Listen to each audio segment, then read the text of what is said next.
Alright, all we got left to cover here is Scooby and Shaggy's paths.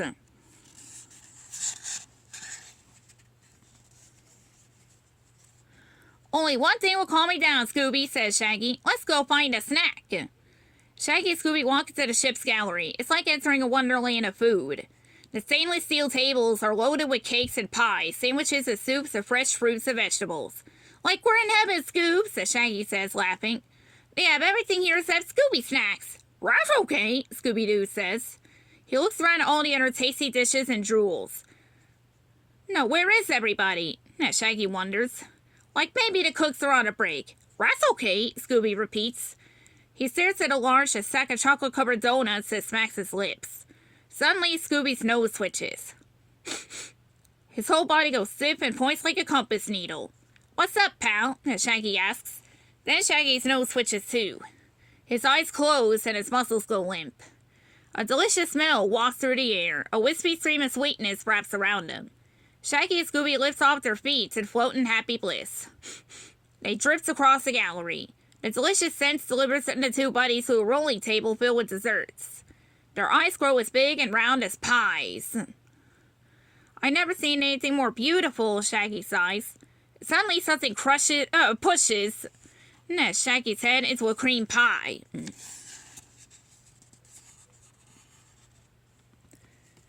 Wee!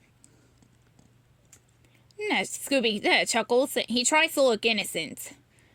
Vanilla with a hint of mint. Shaggy says he licks his tasty cream filling. The tasty cream filling off his face. Here, have a sample, Scoobs. Shaggy grabs another pie and tosses it at Scooby-Doo. Chomp! Scooby catches it in his mouth and gobbles it down.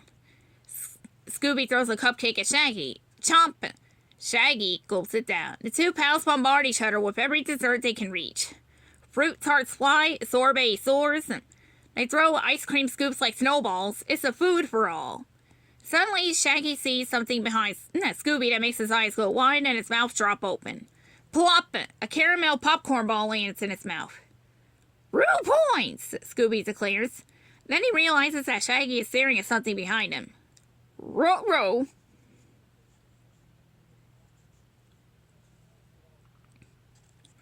A heavy hand clanks down on Scooby's shoulder. At least, Scooby hopes it's a hand. His whole body trembles. What is it? He asks Shaggy. It's... Shaggy stammers, then he faints. Scooby's teeth clack like a tap dancer's shoes. He gulps and slowly looks down at his shoulder. He expects to see the worst, and he does. Wet seaweed drips cold seawater over his fur. Skeleton fingers grip him like frigid spider legs.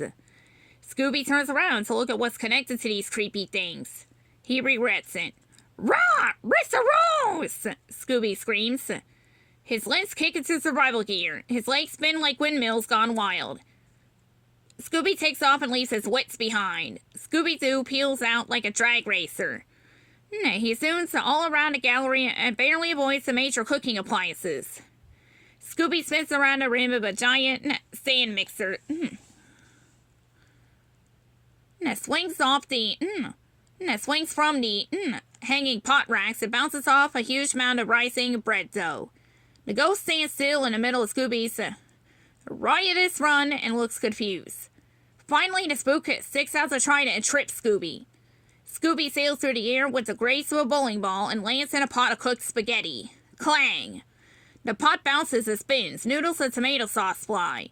Splat! Everything lands on the sea ghost. Spaghetti and sushi? Rocky! Scooby says as he looks at the mess.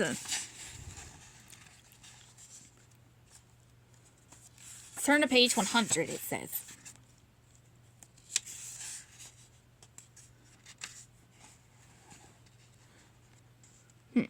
The ghost rises up in a tangle of noodles.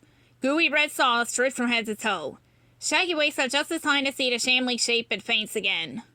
Scooby-Doo can't resist the temptation to so much pasta. He chomps down on the end of a spaghetti noodle and slurps. The sea ghost spins around and around as the noodles unwind. Suddenly his mask spins right off his head. Plop! The headpiece lands in the sand mixer and gets blended with the cake batter. Ray! A rake, Scooby realizes. A rake? I'm not a garden tool.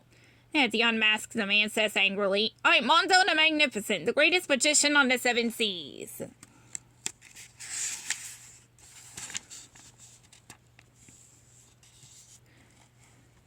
Let's see, the sea ghost trick will be my greatest illusion of all time. Now, Mondo proclaims, but no one can witness the secret of how it's done. You and your meddling friend might disappear forever. Mondo slices the spaghetti strands with the sharp ends of the trident. He bursts out of the cocoon and points the weapon at Scooby-Doo. Ruh-roh, Scooby gulps. He tries to run, but his paws spin in circles on the slippery spaghetti noodles. The pasta piles up on the menacing magician, but doesn't stop him. Right, I'm ruined, Scooby whimpers. Scooby sees a sack of flat tortillas on the table, grabs them like a deck of cards. How about a roar trick? He shovels the tortillas at Rondo as fast as he can. They smack the outlaw magician at rapid fire and force him backward. Scooby uses all four paws to fling the floury discs. Roar of a kind! I win! Scooby says. Mondo stumbles and falls into the giant vat of cake batter. As Mondo gently turns around and around, Scooby takes a taste. Reese more ruler, Scooby decides. Shaggy wakes up to discover Scooby-Doo licking his face. Hey, pal, it's nice to see you too, Shaggy laughs. Wrist vanilla icing, rummy, Scooby says. Congratulations on catching the culprit, says the head of the ship's security. The rest of the gang is there too. You solved the mystery of the scary sea ghost. I did, Shaggy gulps. I wish I'd been there.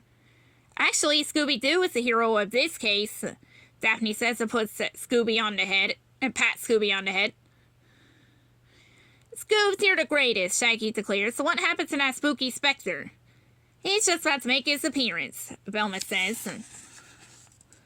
A giant cake rolls out of the oven. Mondo struggles to escape the massive sweet train.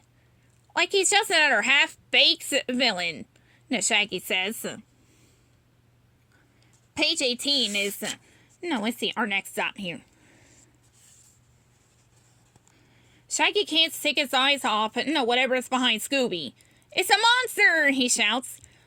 A monster cake! He runs towards the tower frosting. Like this was for the costume party. Too bad that ghost broke up the shindig. Suddenly the top of the cake pops open and the sea ghost rises up from inside. The ghost drips with seaweed and ocean brine. It points the sharp trident at Shaggy and Scooby. Zoinks, like the cake is haunted! Run, Scoobs! Shaggy yells. Their legs spin like pinwheels, but they don't go anywhere. The mess from their food fights is too slippery. It's right behind us, Scooby says. Roo something! I hate to do this, Shaggy moans. He picks up a layer cake and throws it at the threatening ghost.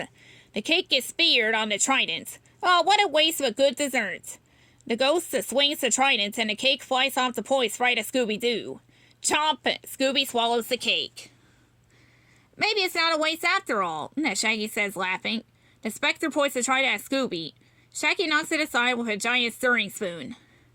Nobody makes a kebab out of my pal, Shaggy declares. He puts a metal mixing bowl on his head and grabs the pot lid for a shield. Just call me Sir, Shaggy. Shaggy is the picture of a brave knight in shining kitchen utensils. For about 2 seconds. When the ghost lunges at him, the pot lid shield shakes in his hand and a mixing bowl helmet droops over his eyes. The stirring spoon sags in his grasp. Zoinks! So much for my career in Camelot! Shaggy gulps. Clang! The ghost trident smashes against the pot lid shield. Bang! Shaggy crashes up against the stainless steel wall of the gallery. Clang! Shaggy's armor clatters to the ground. Scooby and Shaggy hug each other. No, we're really up against the wall. This is the end, pal, Shaggy says. Rule my rest, friend! And Scooby whimpers. Page 28 or 79.